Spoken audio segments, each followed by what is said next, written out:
Subscribe करें और bell दबाएं ताकि कोई खबर रह न जाए।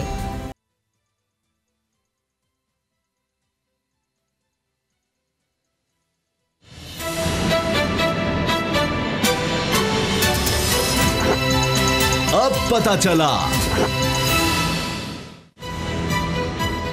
चला में आज आप जान सकेंगे।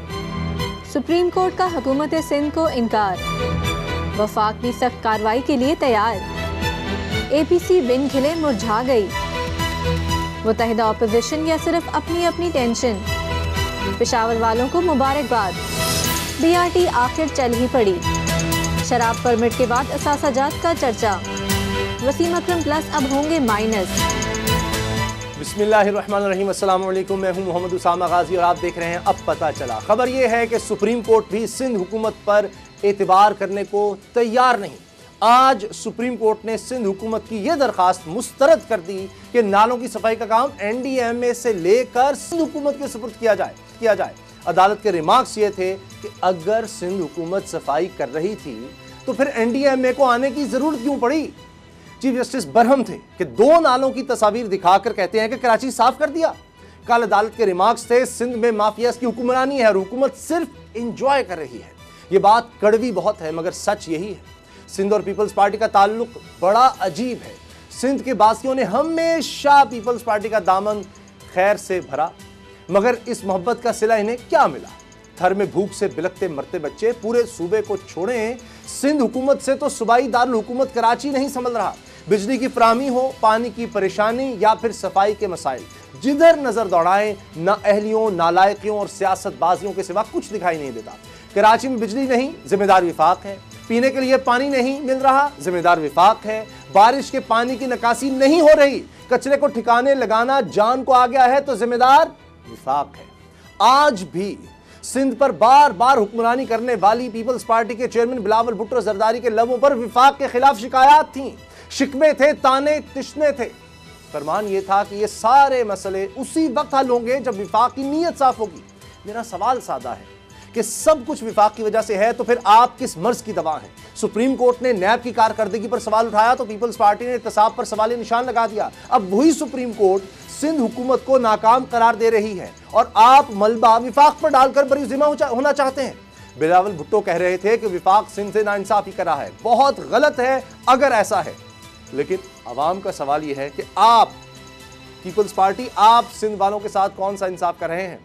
सच ये है कि जितना जोर सिंध हुकूमत विफाक के खिलाफ बयानबाजी पर लगाती है, सूबाई वुज़रा जितनी दिलजमी, मेहनत और जांफिशानी से विफाक को जवाब देते हैं, अगर यही तवज्जो सूबे पर दें तो सिंध एक मिसाली सूबा बन जाए। लेकिन लगता है कि सिंध हुकूमत की तवज्जो अवामी खिदमत पर नहीं, सिर्फ सियासत पर है। ये है कि विफाक में सिंध की मुश्किलात दूर करने के लिए कानूनी और आईनी इक़दाम पर गौर हो रहा है।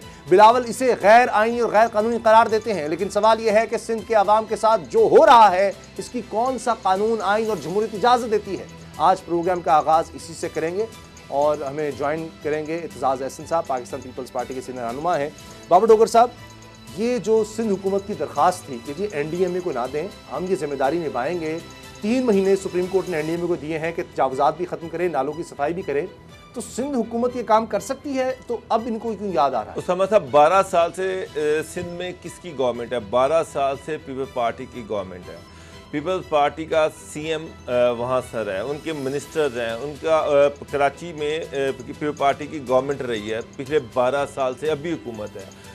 12 साल से उन्होंने कराची को कितना साफ कर दिया ये सारी कौम के सामने है। अगर 12 साल की हुकूमत के बाद भी ये कराची को साफ नहीं कर सकते तो फिर तो मेरा ख्याल है कि अगर ये कह रहे हैं कि हमें मज़ीद मोहलत दी जाए तो मेरा ख्याल है कि मोहलत क्या देनी है, कराची इनसे साफ नहीं होना। ये तो मैं तो हैरान हूँ बेशर्मी और रिटाई पर कि अभी भी वो कह रहे हैं। सवाल तो ये पैदा होता है 12 साल में आपने क्या किया, और अगर आपने कुछ किया होता तो फिर आज सुप्रीम कोर्ट इस चीज़ पे रो ना रही होती। सुप्रीम कोर्ट से पहले आप देख लें कि हम अपने इस प्रोग्राम में रोज़ाना की बुनियाद पर पिछले कई महीने से रोज़ाना की बुनियाद पर कराची के कूड़े क्रिकेट की बात कर रहे हैं, कराची में लॉ एंड ऑर्डर की बात कर रहे हैं, कराची में नालों की बात कर रहे हैं, कराची में कोरोना की बात कर रहे हैं।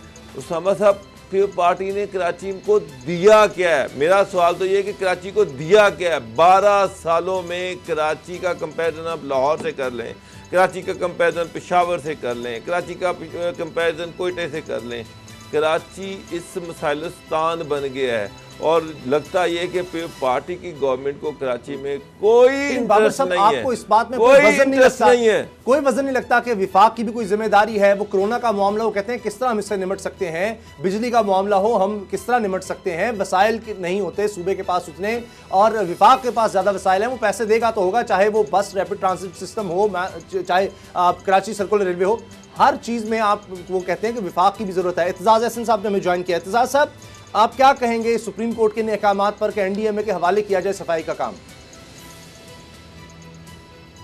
ये सुप्रीम कोर्ट का काम नहीं है कि वो ऐसे ऑर्डर बगैर प्रॉपर कार्रवाई के, बगैर मखसूस केस के करें। ये ऑब्जर्वेशन जजेस दे देते हैं और बाद में वो साबित होती हैं, गलत साबित होती हैं या प्रीमेच्योर साबित होती हैं। सुप्रीम कोर्ट को काम करने का तरीका जो है उसके मुताबिक करें तो बहुत अच्छी बात होगी। वो ये है कि आप दोनों पार्टियों को सुनें, उनके जवाब लें, उनकी मुश्किलात को समझें, उनके जो रास्ते में रुकावटें हैं उनको समझें। कचरा जितना कराची में बनता है वो भी तो लोग खड़े होते हैं, शिकायत कर रहे हैं कचरा बहुत है जी, कचरा बहुत है, आधे से ज़्यादा अपने घर के सामने खुद फेंका हुआ होता है। तो ये एक सोशल प्रॉब्लम है बहुत बड़ी, ये कोई लीगल प्रॉब्लम नहीं है और इस किस्म की प्रॉब्लम नहीं है। इसको ज़्यादा गहराई से देखना पड़ता। अच्छा इत्तेजाज साहब, इशू ये है कि हमने बेतहाशा प्रोग्राम्स किए, उसमें एमकेएम के लोगों को भी लिया, उसमें पीटीआई को भी लिया, फिर पार्टी को भी लिया। बार बार ये बात होती है कि जब तक सारे स्टेक होल्डर्स, सारी पॉलिटिकल पार्टीज एक टेबल पर नहीं बैठेंगी उस वक्त तक कराची का मसला हल नहीं हो सकता। लेकिन हालात ये हैं कि तमाम पॉलिटिकल पार्टीज आपस में दस्तो गिरेबान हैं और कोई ये ऐसे मुमकिनात नज़र नहीं आ रहे कि ये मिल बैठेंगे कराची के इशू पर। तो फिर इसका हल क्या है? जब वो लोग जिनको वोट दिए वो एक टेबल पर बैठने को तैयार नहीं है तो फिर कौन इसका हल, किस तरह से इसका हल होगा कराची के मसाइल का? जब वो लोग जिन्होंने वोट दिए हैं वही आपस में कुंडे लगा के एक दूसरे से मुकाबला कर रहे हैं, वही आपस में एक दूसरे से ज़्यादा कूड़ा और कचरा फेंक रहे हैं बाहर और बाद में वो शिकायत करते हैं, वही नाले बंद करते हैं, उनके ही बैग से नाले बंद होते हैं, उनके कचरे से वही कचरा फेंकते हैं। कचरा बनाने वालों को भी तो सोचें ना, ये सिर्फ एक रास्ता मिल गया, ये एक समाजी मसला है, ये सियासी मसला सिर्फ नहीं है, ये वकालती और अदालती मसला नहीं है, कानूनी मसला सिर्फ नहीं है, कानूनी भी होगा, ये एक समाजी मसला है। समाज में वो वती शाह का शेर है, जबर का मौसम कब बदलेगा, यानी कराची का मौसम कब बदलेगा, हम बदलेंगे तब बदलेगा। हम तो खुद तो बदलते ही नहीं, हम तो जो है वो दूसरे को वो बुरा भला कह रहा है, हर कोई हर किसी को बुरा भला कह रहा है, हर कोई कचरा हर किसी के घर का दरवाजे के सामने फेंक रहा है। सुप्रीम कोर्ट है वो गुजारिश है कि गवर्नर सिंध कह रहे हैं आर्टिकल 149(4) भी इस्तेमाल करना पड़ सकता है अगर हालात बिल्कुल ना संभले तो। इस पर आपकी क्या राय है? आप तो आईनी माहिर हैं।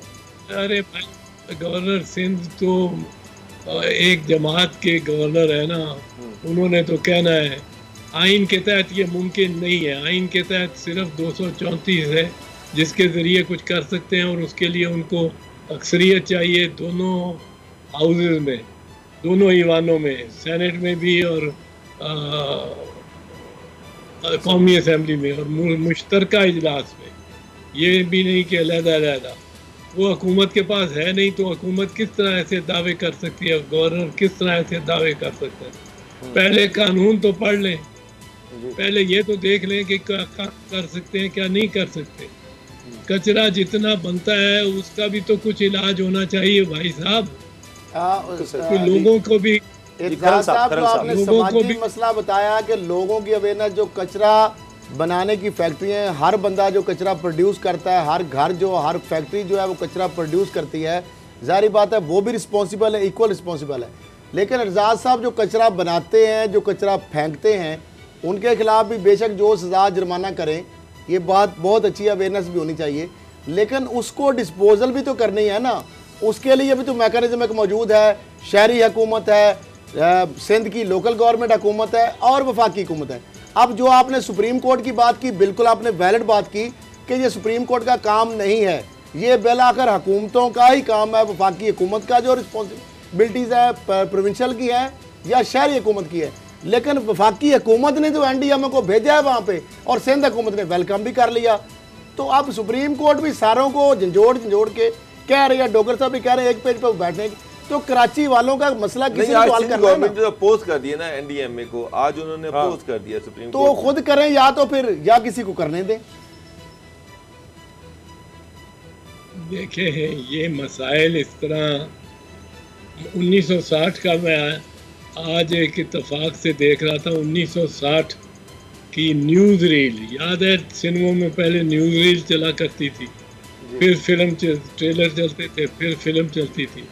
वो न्यूज़ रील एक कोई 4-5 मिनट की दिखाई है 1960 के कराची की। इसी तरह पानी चल रहा है, इसी तरह जो तारिक रोड है और ड्रिग रोड, अब फैसल रोड है, ये इसी तरह सड़कें चल रही हैं और पानी और गटर और सब कुछ वही हाल है।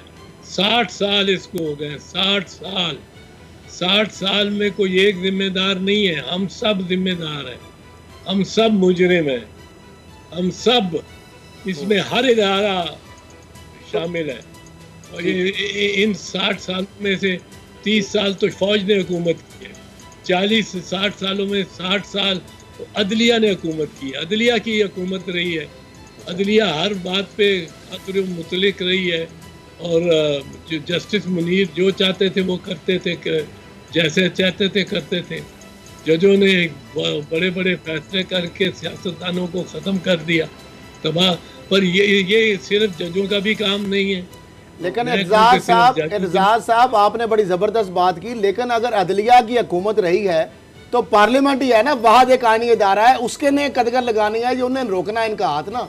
तो आप पार्लियामेंट में सीनियर पार्लियामेंटर, पार्लियामेंट अगर हुकूमत जो 30-35 साल रही है, सिविलियन जमहूरियतें भी रही हैं, तो अदलिया के इख्तियारात अगर आपने बाहर जाती है तो उसको रोकना भी तो ईवान बाला या ईवान ज़ेरी का काम ही था ना। तो वो क्यों आप खामोश तमाशे के किरदार अदा करते रहे सारे गैर कानूनी इकदाम के ऊपर? जो अदालतें, जो ईवान है, ईवान फिर वो कचरा फेंकने वाले पे आ जाते हैं। वोट तो उनको जो वही फिर देगा जो देता है, जो कचरा फेंकता है, वो वोट क्यों देता है? फिर वोट फिर इन्हीं जमातों को क्यों मिलते हैं अगर इतना ही काम खराबी है? इत्तेज़ाज़ साहब, सभी हमने देखा दहशतगर्दी कराची में थी, ख़त्म हुई, सब ने मिलकर, फेडरल एजेंसीज उसमें थी, सब गवर्नमेंट्स ने मिलकर काम किया। इसमें ऐसा क्यों नहीं हो सकता? और अब आज भी बिलावल शिकवा कर रहे थे कि जी विफाक की जब तक नीयत नहीं होगी, मसला सिर्फ विफाक की नीयत का है, वसाइल का है, पैसे विफाक देगा तो ये मसला हल हो जाएगा कराची का। तो क्या आपकी नज़र में सिर्फ यही मसला है? यानी 18वीं तरमीम के बाद भी पीपल्स पार्टी जो है वो कराची के मसाइल हल नहीं कर सकती, इतने पैसे नहीं? नहीं, वसाइल तो कम है, वसाइल तो रियासत के कम है, मफरूज रियासत है। हम अल्हम्दुलिल्लाह, आपको क्या बताऊं, लोग कहते हैं कि जी फलां आदमी बड़ा खुशकिस्मत है। क्यों खुशकिस्मत है? उसका बाप उसको 2 कारखाने छोड़ गया, 4 उसको मुरब्बे ज़मीन उसके लिए छोड़ गया, 2 कंपनियां बना के और छोड़ गया। ये उसके बाप ने उसके लिए विरासत उसके लिए छोड़ी। हमने क्या विरासत छोड़ी अपने वो बच्चों के लिए? हम अगली 7 नस्लों ने जो कमाना है, अभी कमाना है, वो खा चुके हैं, वो हजम हड़प कर चुके हैं, वो उनको मकरूज कर चुके हैं। और इसमें सारे रियासती इदारे इन्वॉल्व हैं, कोई एक भी नहीं कह सकता कि आप हम इन्वॉल्व नहीं। तो आप बातें मतलब है कि कौन से कानून की बात करते हैं? कानून चलता कौन सा है? किसका कानून चलता है? अच्छा, अगर कानून की बात ही करें, अदालतों की बात ही करें, किसका कानून चलता है? अब सियासत पर आ जाए, एपीसी सब all parties conference, all parties. एक लास्ट चीज, आप सीनियर पॉलिटिशियन भी हैं, सीनियर आप लॉयर भी हैं, इत्तेदार साहब, फिर कराची का हल क्या है? कोई हल तो बता दें कि इस तरह से इसका हल किया जा सकता है। कराची का कोई हल फिलहाल तो मुझे नजर नहीं आ रहा। मैं आपको सच, सारे पाकिस्तान का ही हल कुछ नहीं नजर आ रहा। It is ungovernable. The state has become ungovernable. ये गुड गवर्नेंस, बैड गवर्नेंस की सिर्फ बात नहीं है कि ये फलां अच्छी गवर्नेंस करता है, फलां बुरी। रियासत के पास इतने वसाइल ही नहीं है जितने मसाइल हैं, और ये पैदा हुए हैं, और इसका जब तक डिसिप्लिन नीचे से शुरू नहीं होगा, मैं अपना कचरे का डब्बा छुपा के कहीं दफना के आऊँगा, जब तक मुझे शर्मिंदगी नहीं होगी कि मैंने ये गलत काम किया है, तो कौन आप तो तारीख को भी जानते हैं पाकिस्तान की। आप जैसा शख्स कह रहा है कि बिल्कुल ये मायूसी का इजहार कर रहा है कि गवर्नेंस तो बिल्कुल कोलैप्स कर गई है, तो फिर क्या एपीसी हल है? ऑल पार्टीज कॉन्फ्रेंस के जी हुकूमत को किसी तरह से हटाएंगे या कोई चेंज लेकर आएंगे? वो तो बिन खिले मुरझा गई, वो तो पहले ही फजलुर रहमान सब खिलाफ हो गए, नून लीग और पीपल्स पार्टी के।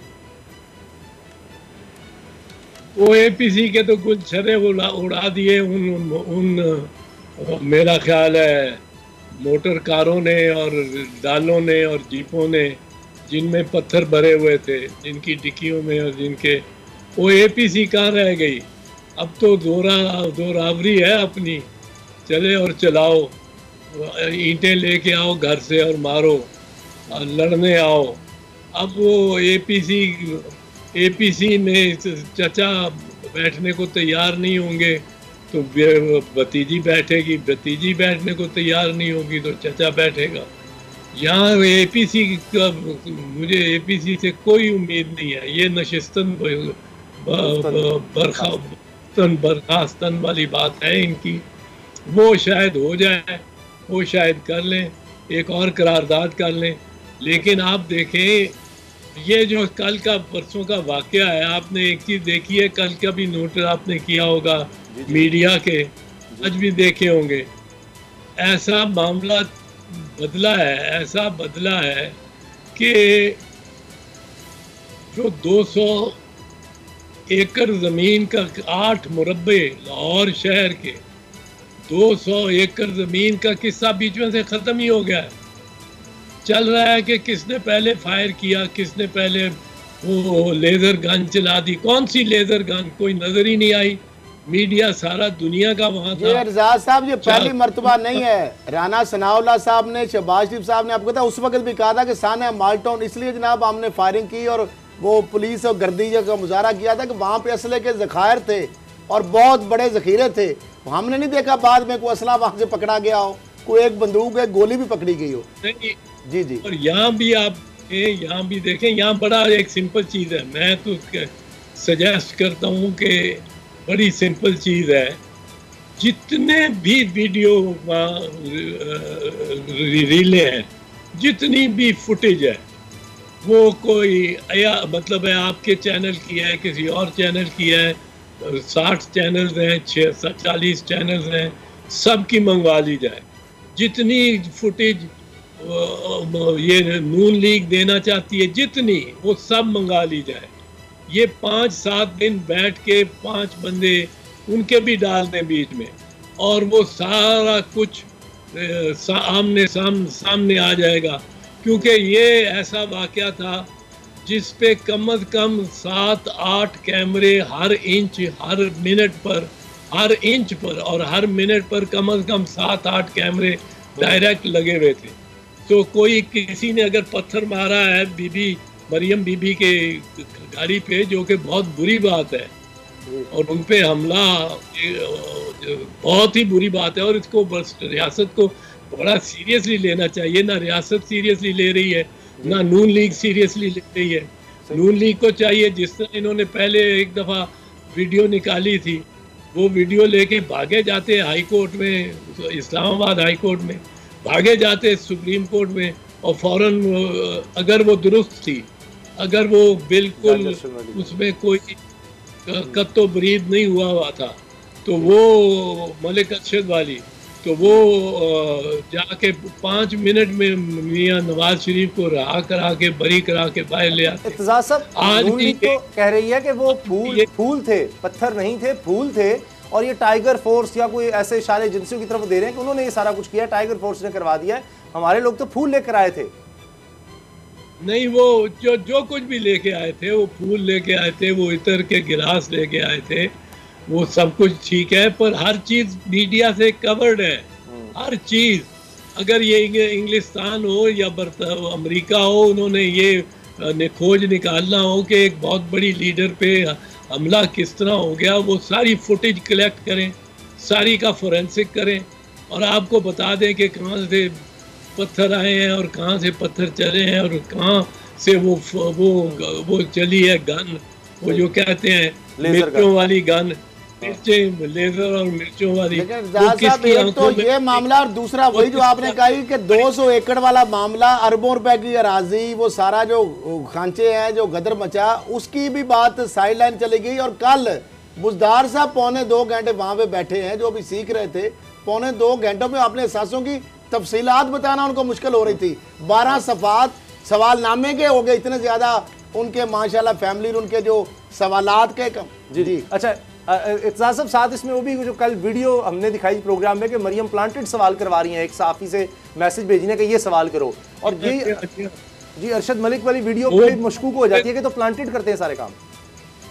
मरियम औरंगजेब साहबा जिस तरह बता रही थी कि मैंने पैगाम जो किया है ये अपने टेलीफोन से, ये तुम देखो और वो जो आप वो सवाल करो जो मैंने भेजा है तुम्हें, जो मैंने भेजा है।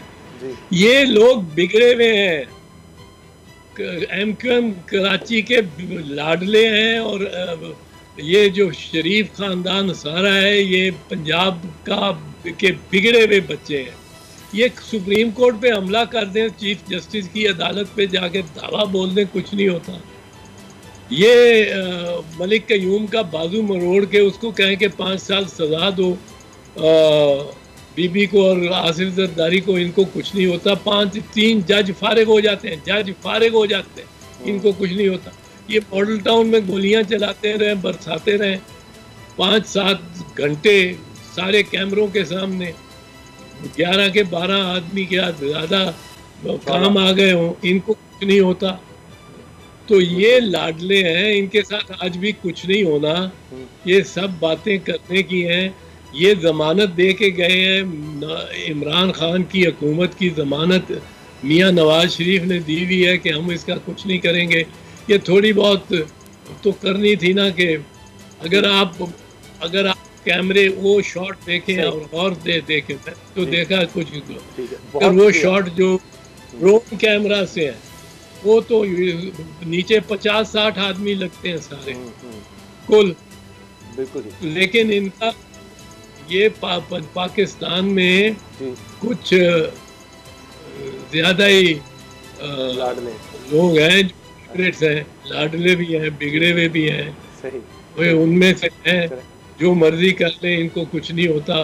इनकी बहुत बहुत शुक्रिया एतजाज हसन साहब, वक्त दिया। अभी ब्रेक हम ले रहे हैं और ब्रेक के बाद बात करेंगे कि आखिरकार खैबर पख्तूनख्वा वालों की सुनी गई दुआएं कबूल हुई और BRT अब चल पड़ी है, और इस हवाले से बाबर साहब, असद खलील साहब बड़ी तनकीद करते थे। तो ब्रेक के बाद इनसे मैं पूछता हूँ, जरा ब्रेक के बाद।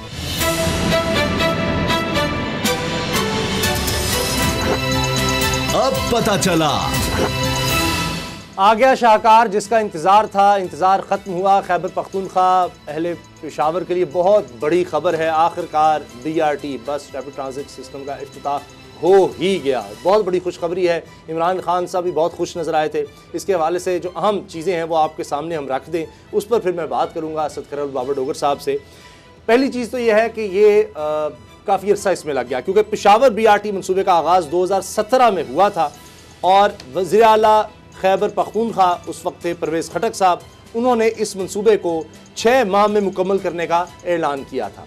आगाज में बीआरटी मंसूबे का तखमीना 49 अरब रुपए लगाया गया था। मंसूबे के डिजाइन में मुसलसल तब्दीली से इसकी लागत में 17 अरब रुपए का इजाफा हुआ।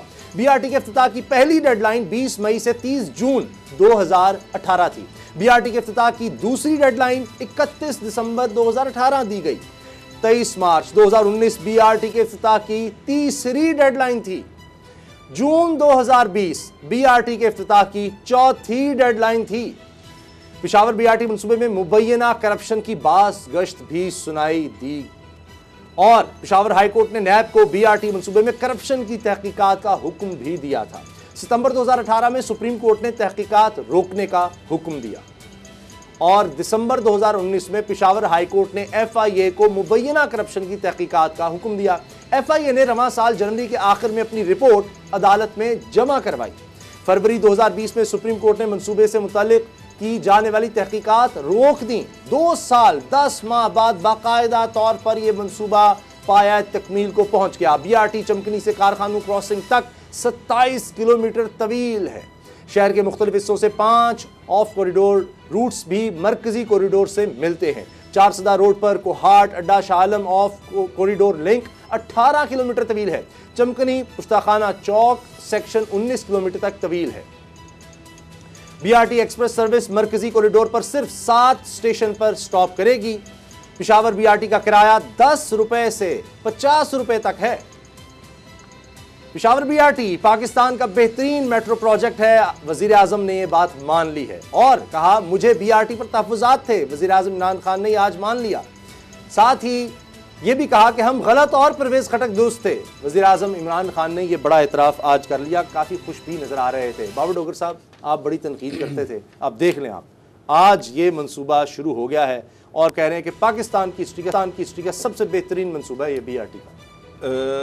समा साहब, आज से 6 महीने पहले पंजाब गवर्नमेंट से कुछ अहम ऑफिसर्स जो थे, जो कि पंजाब ये मेट्रो जिन्होंने बनाई थी, उन सब को पेशावर भेजा गया। फेडरल गवर्नमेंट ने कहा कि ये सारे जो वो लोग जो उसके प्रोजेक्ट में शामिल थे उनको पेशावर, उसमें इंजीनियर्स भी थे एलडीए के, उसमें एलडीए के कुछ आला अफसरान भी थे जिनको वहाँ पर भेजा गया और वो वहाँ पर 3-4 महीने लगा कर आए और उन्होंने फिर इस चीज़ को मुमकिन बनाया कि बीआरटी को कंप्लीट किया। आप कह रहे हैं कि ये तहरीक इंसाफ हुकूमत को क्रेडिट नहीं जाता इसमें? ये जो लाहौर में बनाते रहे हैं या मुल्तान या फैसलाबाद या रावलपिंडी इस्लामाबाद, ये उन लोगों ने जाकर ये करवाई है, तो उससे पहले फिर क्या होता रहा? आपके ख्याल है इन्होंने जाकर मुकम्मल कर दिया ना जाते तो ना होता? उससे पहले तो जो आपने तारीखें दी हैं वो मैंने तो नहीं दी, वो आप ही दे रहे हैं। 2018 की भी तारीखें आपने दी हैं, 19 की भी दी हैं, 20 की भी दी हैं। हुकूमत मैंने तो सर इतना अर्ज किया है कि आज से 6 महीने पहले रिकॉर्ड चेक कर लें कि पंजाब के 7-8 ऑफिसर जो थे जिन्होंने मेट्रो लाहौर बनाई थी उनको पेशावर में भेजा गया और उनसे जाके कहा गया कि मेहरबानी करके इनकी थोड़ी हेल्प कर दो ताकि करप्शन तो ना हाई कोर्ट से कभी स्टे आ जाता था, कभी सुप्रीम कोर्ट से स्टे आ जाता था। नैब जो है, नैब ने कहा कि जी हम इसकी तफ्तीश डीजी नैब वो आप बढ़ के मारते रहे हैं, लेकिन आज तक उन्होंने इस पर किया कुछ भी नहीं। और जब करने की कोशिश की वो पेशावर हाई कोर्ट से स्टे आ गया, एफआईए को दिया गया, एफआईए ने जब कुछ करने की कोशिश की तो वो सुप्रीम कोर्ट से स्टे आ गया। तो ये जब स्टे हटेंगे तो फिर पता चलेगा कि अच्छा, वो प्रोजेक्ट जो ये कहते रहे हैं कि 30-40 अरब रुपया, इमरान खान यही कहते रहे हैं कि जी लाहौर मेट्रो देखे 50 अरब का और हमारा मेट्रो देखे 30 अरब का, तो अब ये इसकी तो लागत 100 अरब के करीब चली गई है। ये तो वो चीज़ भी आप सामने रखें, उसमें किस किस के खांचे लगे हैं। ये तो मुझे एक बात बताएं, तफ्तीश होगी तो पता लगेगा। साहब मुझे एक बात बताएं, आप एक प्रोजेक्ट कर रहे हैं जो बिल्कुल ट्रांसपेरेंट है और उसमें एक आने का हेर फेर नहीं है, तो फिर आप सुप्रीम कोर्ट या हाई कोर्ट के स्टे ऑर्डर के पीछे क्यों छुपते हैं? वो कहते हैं जी उससे डिले हो जाएगा, चीज मंगवाएंगे लोग, डर जाएंगे। बहुत अच्छी बात है, अब ओपन करवा बहुत अच्छी बात है। आपने बहुत सवाल जो है ना, डेडलाइन नहीं देनी चाहिए थी। अब तहरीक इंसाफ की हुकूमत कहती है गलती हमसे हुई, डेडलाइन सुबह का भुला हुआ अगर शाम को वापस आ जाए ना तो वो कहते हैं ना तारीख पे तारीख। लेकिन अगर आप समझते हैं कि देर आए दुरुस्त आए, चले कौम को आज़ादी की भी मुबारक है, 14 अगस्त है कल, और ये बीआरटी के वाले से भी ये उस तरह का एक मामला बना हुआ था कि 3 साल से हमारे तो कान पक गए थे और यकीन नहीं आ रहा था। कभी अप्रैल की डेडलाइन आती थी, कभी मई की आती थी, फिर 17 से 18, 18 से 19, 19 से 20, 20 में कई शुरू आते ही डेडलाइन शुरू। अभी भी लोग डरे हुए थे। अच्छा, अब मामला ये, हम भी डरे हुए थे। अब बहरहाल डोगर साहब ने जो बात किया वो भी बात ठीक है कि जो यहाँ से लोग गए अफसरान, उन्होंने कम से कम इसको स्पीड अप किया प्रोजेक्ट को, और बिल आखिर ये किसी मंतकी अंजाम तक पहुँचा। मामला ये बड़ा सीधा सवाल है, बड़ा सीधा उसका जवाब है। एक तो ये है कि डोगर साहब या नाजरीन के लिए या उसामा साहब आपके लिए भी, ये जो कंपैरिजन अगर आप बनाते हैं ना कि लाहौर मेट्रो का और BRT का, BRT के साथ बहुत सारे ऐसे प्रोजेक्ट्स हैं जिसके से आमदन भी होगी, और जिस तरह बसेस के हवाले से साइकिल्स के ट्रैक हैं, वहाँ पे साइड कॉरिडोर्स हैं, कॉरिडोर्स जो है बनाए गए हैं, तो वो लिंक जो सारा आपस में बनाया गया है, उससे तो आपको रेवेन्यू जनरेट होगा, रेवेन्यू के सोर्सेज हैं। यहाँ पे सूरत हाल ये है कि जो 27 किलोमीटर का ट्रैक है, ये 50 नहीं 70 अरब से ज़्यादा हो गया है। इसके ऊपर जो खर्चे हैं, क्योंकि उन्होंने वारदात ये डालते हैं कि इन्होंने मुख्तलिफ मद्दें डाल दी, यानी कुछ पैसे उधर से निकाल लिए, जो नीचे आपने सड़कें पर उसका सुई गैस को पैसे दिए, वासा को पैसे दिए, PTCL को पैसे दिए, जगह अक्वायर की, इस तरह मुख्तलिफ इन्होंने ना उसको सेपरेट करके, तो बेसिकली ये 100 अरब के करीब पहुंच जाता है ये माशाल्लाह लाहौर मेट्रो सिर्फ जो है। इसके अंदर ये है कि आप देखिए एलिवेटर उनके जो एक्सीलेंट वो ख़राब है, आप फिर तनख्वाहें उनको दे रहे हैं, सब्सिडी दे रहे हैं, बहुत सारा ऐसा नुकसान आता है। यानी 20 रुपये अगर आप टिकट आपने रखा है तो ड्राइवर को तनख्वाहें, अमले को तनख्वाहें, फिर बसों के जो इस तरह पैसे, फिर उसके बाद सारा ट्रैक के ऊपर आपने इतने अरब लगाया, फिर सब्सिडी आप अरबों रुपये दे रहे हैं, बहुत सारे मामला आते हैं। उस हवाले से अगर कंपेयर किया जाए तो वो प्रोजेक्ट इससे बहुत अच्छा है। अगली बात आ गई, उसके बाद एस्केलेशन हुए कि डिलेज हुआ, उससे पैसों की लागत बढ़ी, डिजाइन चेंज हुए, नेग्लिजेंस थी, कौन कौन उसमें इन्वॉल्व था, डिले क्यों हुआ, पैसे ज़ाया हुए, 6 महीने खजाने का ज़ाया हुआ, अच्छा ठीक है। लेकिन मामला यह है कि अब वो बन गया प्रोजेक्ट। जो डर था ना इनको नैब या FIA की वजह से, अब वो डर तो खत्म हो गया, मनसूबा हो गया कंप्लीट।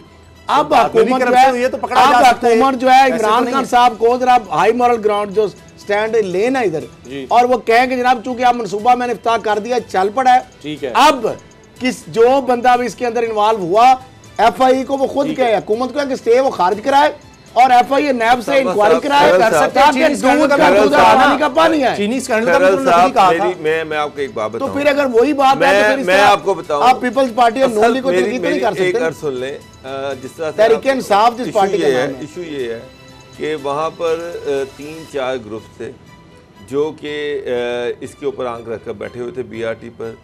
जब जिस ग्रुप का दाव लगता था वो वहाँ पर अपना चीफ इंजीनियर लगवा देता था। वहाँ पर आप ज़रा फहरिस्त निकाल के देख लें कि कितने चीफ इंजीनियर अभी तक BRT के हवाले से चेंज हुए हैं, तो आपको अंदाज़ा हो जाएगा कि ये प्रोजेक्ट जो था ये तो शायद सारी उम्र कंप्लीट ना होता। लेकिन असासाजात के नैब की इधर भी केस बहुत खुलता है, थोड़ा सी उधर भी खोल ले जरा, एक नज़र उधर भी हो जाए, एक नज़र उधर भी पड़ जाए। अगर यहाँ के प्रोजेक्ट के ऊपर नैब बैठता है, 5 करोड़ के ऊपर का मनसूबा है, नैब वैसे ही कॉग्निजेंस लेता है उसके ऊपर, तो ये तो ऑलरेडी पेशावर हाई कोर्ट ने उसको कहा, मेरा ख्याल है FIA को तहकीकात का हुक्म दिया गया, तो इमरान खान चीनी स्कैंडल हो, आटा स्कैंडल, खुद ही उन्होंने इंक्वायरी का कहा ना, FIA को इमरान खान ने ही कहा था, उसमें वो तो इंक्वायरी नहीं, वो तो शामिल थे, कमेटी बन रही है, अपने ही लोग शामिल, जहांगीर तरीन भी उसमें शामिल थे। सर नैब का दायरा मौजूद है ना, नैब को इन्वेस्टिगेट करने दें, क्यों ये हाई कोर्ट में जाते हैं, क्यों स्टे लेते हैं?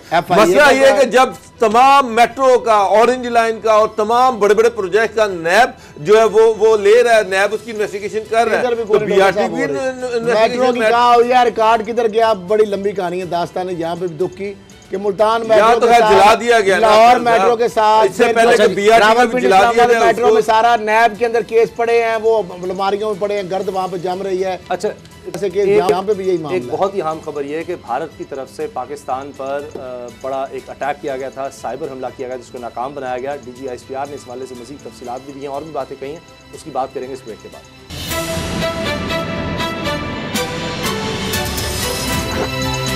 अब पता चला।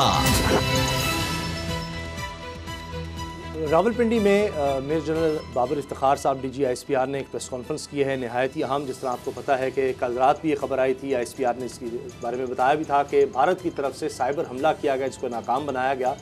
और इसी हवाले से आज भी एक प्रेस कॉन्फ्रेंस जब उन्होंने की है तो उसमें उन्होंने बताया कि किस तरह आलमी इदारों की रिपोर्ट्स बता रही हैं, UN की रिपोर्ट आई कि दाइश के लोग इस वक्त भारत में सरगर्म हैं और अफ़गानिस्तान में दाइश का एक लीडर भी था जो कि मारा गया था। और अफ़गानिस्तान के हवाले से भी बात की कि फेंसिंग की जा रही है फिर ये भी उन्होंने कहा कि भारत 5 राफेल तो क्या 500 भी खरीद ले तो तब भी पाकिस्तानी फ़ौज हर तरह का जवाब देने के लिए तैयार है और मकबूजा कश्मीर के मुसलमानों पर जो जुल्म हो रहा है वहाँ पर इंटरनेशनल मुबसरीन को जाने की इजाज़त नहीं है। बाबर डोगर साहब, अब जिस तरह 14 अगस्त को हम यौम आज़ादी मनाते हैं, तो ये आज जिस तरह से अब वो लम्हे शुरू हो रहे हैं, ये शुक्रगुजारी का भी दिन है और हमारे लिए लम्हे फ़िक्र भी है कि देखें किस तरह हमारे सरहद के उधर हम देखते हैं कि भारत में मुसलमानों पर जो जुल्म हो रहा है। अभी भी देखें कि नामूस रिसालत का मामला था और एक पोस्ट की गई सरकार दो आलम सल्लल्लाहु अलैहि वसल्लम की शान के ख़िलाफ़ बेंगलुरु में, वहाँ पर लोग पर्चा दर्ज कराने में गए मुसलमान और उल्टा उन पर फायरिंग करके 3 को शहीद कर दिया, 100 को गिरफ़्तार कर लिया।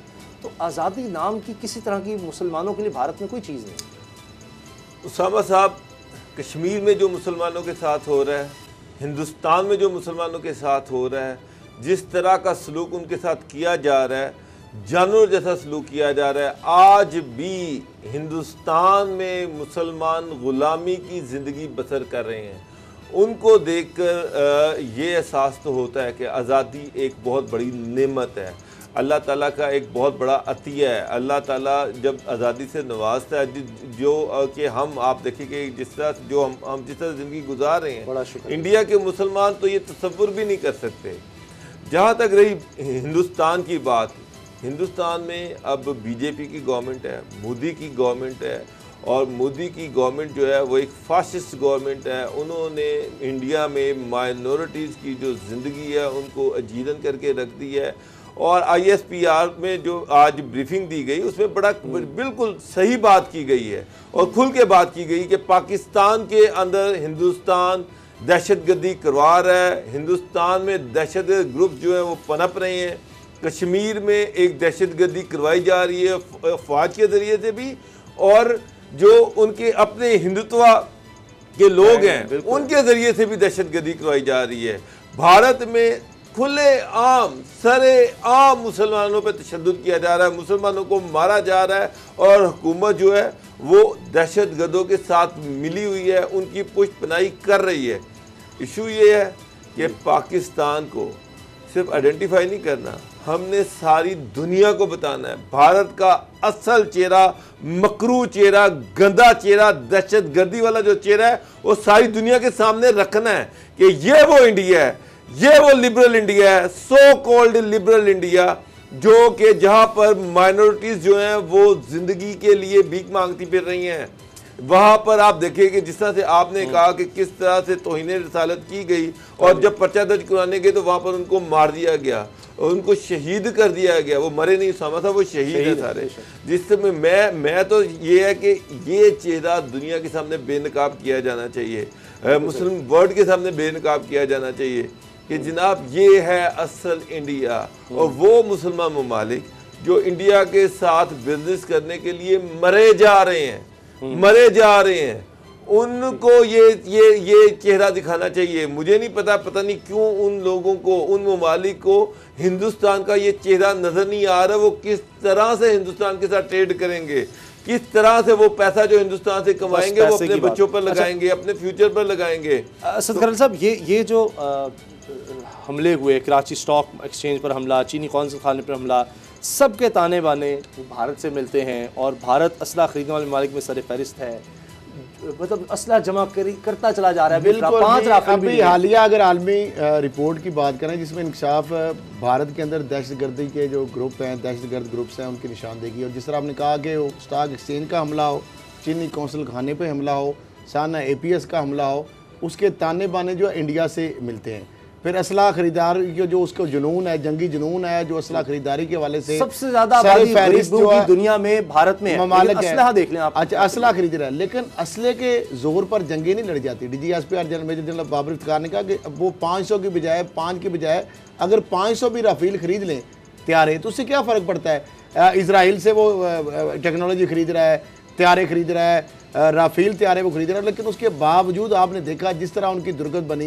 अभी 22 जुलाई को देख ले, दौरा करवाया था वहाँ पे लाइन ऑफ कंट्रोल का, तो वहाँ उनको जाने नहीं दिया गया। जिस तरीके से वहाँ पे मैं समझता हूँ कि अब ये मामला एक वक्त आ गया कि अब भारत की मजम्मत की नहीं, इसकी मुरम्मत की ज़रूरत है। और जिस तरीके से चीन की तरफ से तो आप देखिए, चीन ने मरम्मत उनकी की, श्रीलंका कर रहा है, नेपाल कर रहा है, भूटान कर रहा है, अफगानिस्तान के अंदर उसको पता चल गया, बांग्लादेश मैदान में आ गया, ईरान ने इनको ठिंगा दिखा दिया, निकाल दिया। मामला ये है कि उसके बावजूद भी इंतहाई बेशर्म, हट धर्म, ये मोदी जो शाइनिंग इंडिया था, आज जो वहां के पढ़े लिखे जो हिंदू हैं, जो सिख हैं, जो वहां की कम्युनिटी है, जो आबादी है, वो आज मुंह छुपाए फिरते हैं। वो आज पूरी दुनिया के अंदर जो सो कार्ड इसने बना के सेकुलर भारत जो है उसको एक एक्सट्रीमिस्ट जो बना के रख दिया, एक बुनियाद परस्त, एक दहशतगर्द, एक फाशिस्ट जो है आरएसएस को जो है गुंडों का बना दिया कि आज वहां पे अपने राइट्स के लिए जो लोग हैं वो जिंदगी की भीख मांग रहे हैं और अपने राइट्स के लिए उनको राइट्स नहीं मिल रहे, वो राइट्स मांग नहीं सकते। और जिस तरीके से इसने चेहरा मस्त किया है, आज इसने वो गांधी जो नेहरू का जो इंडिया था, मेरा ख्याल है उसके पर्चे उड़ा दिए। और वहां पे लोग जो हैं, जो सेंसेबल लोग हैं, जो पढ़े लिखे लोग हैं, जो इंडियन हैं, जो इंडिया से प्यार करते हैं, जो अपने मुल्क से प्यार करते हैं, आज वो भी शर्म के मारे वो कह रहे हैं ये बंदा है कौन, ये किसके साथ है, ये हमारे मुल्क का चेहरा पूरी दुनिया के अंदर उसने जिस तरह मसक किया, हमें वो क्या नुकसान पहुंचाएगा। हमें वो कहते हैं क्या पिद्दी और क्या पिद्दी का शोरबा, वो अपने मुल्क के उसने चूल्हे हरा के रख दिए हैं। सबसे ज्यादा आज आजादी की तारीखें आपको पता है इंडिया में चल रही है, सर उठा रही हैं, वक्त ऐसे तो वो कहानी सुनाता है जी मैं ऐसे कर दूंगा। असदुद्दीन ओवैसी हो, अकबरुद्दीन ओवैसी, वहाँ जो मुसलमानों के लीडर हैं, फिर all India Muslim law board, उनकी तरफ से जो स्टेटमेंट आई है बाबरी मस्जिद की शहादत के हवाले से, उन्होंने कहा कि आया सूफिया भी एक वक्त में उसको म्यूजियम बना दिया गया था, फिर दोबारा मस्जिद बनाया गया है, तो वो वक्त आएगा। तो ये रियलाइजेशन मुसलमानों में आ रही है, जिस तरह मकबूजा कश्मीर के मुसलमानों में ये रियलाइजेशन हुई कि भारत के तसल्लुत में हम नहीं रह सकते, तो वो चीज़ अब पूरे भारत के मुसलमानों में भी नज़र आ रही है। उसामा साहब, अब पूरे भारत के मुसलमानों के लिए हिंदुस्तान जो है वो मकबूजा कश्मीर है, सारे मुसलमानों के लिए। अब मकबूजा कश्मीर के जो मुसलमान हैं वही नहीं, वो बल्कि अब जो मुसलमान जहाँ भी रह रहा है उसको ये रियलाइजेशन है कि किस तरह से वो उसको वो गुलामी कर रहा है, किस तरह से उनको नौकरियाँ जो हैं वो डिनाई की जा रही हैं, किस तरह से जीने का हक डिनाई किया जा रहा है, नेशनलिटी छीनी जा रही है, शरीयत भी गई, बराबर शरीयत का दर्जा तो क्या देना, उसके जो एक माइनॉरिटी के राइट्स हैं वो भी नहीं उसको दिए जा रहे। तो अब मैं तो पहले भी मुझे यकीन है कि अब जो इंडिया की माइनॉरिटीज़ हैं वो इंडिया में अपने आप को अनसेफ समझती हैं। आप देखेंगे कि पूरे इंडिया में इसके खिलाफ एक स्ट्रगल स्टार्ट होगी, एक रेजिस्टेंस स्टार्ट होगा, और ये जो चंद लोगों की हुकूमत है, ये जो हिटलर मोदी है, ये जो मोदी की तंग नजरी है, इसके खिलाफ रेजिस्टेंस बढ़ेगा। और आप आने वाले दिनों में आप देखिएगा हिंदुस्तान में कई आज़ादी की हिंदुस्तान को बाहर से किसी हमले की जरूरत नहीं है उसामा साहब, हिंदुस्तान को अब किसी मोदी के होते हुए बाहर से हमले की जरूरत नहीं है। उसके अंदर जो डॉक्टर साहब बात कर रहे हैं, इतनी तहरीकें हैं और इतना जोर पकड़ रही हैं कि अगर मोदी की यही पॉलिसी जा रही है, रिएक्शन इतना ज्यादा आएगा, तो फिर मैं कहूँगा न्यूटन के कानून का कि हर कुव्वत के अमल का रद्द अमल होता है, ये अमल और रद्द अमल बाहर मुखालफ और एक ही सिमत में होते हैं। इतने टुकड़े होंगे मोदी के इस पॉलिसी के साथ के भारत के इतने टुकड़े होंगे, ना सिर्फ मुसलमान अलहदा स्टेट का मुतालबा करेंगे, सिख अलहदा मुतालबा करेंगे खालिस्तान का, वहां और बहुत सारे मामलात हैं और ये इससे संभाला नहीं जाएगा। और हिंदू भी भारत पढ़ा लिखा सेंसिबल हिंदू फिर मकबूजा कश्मीर में यौम सियाह के तौर पर ही मनाया जाएगा हमेशा की तरह। यौम याद रखिएगा, इजाजत दीजिए, अल्लाह हाफिज।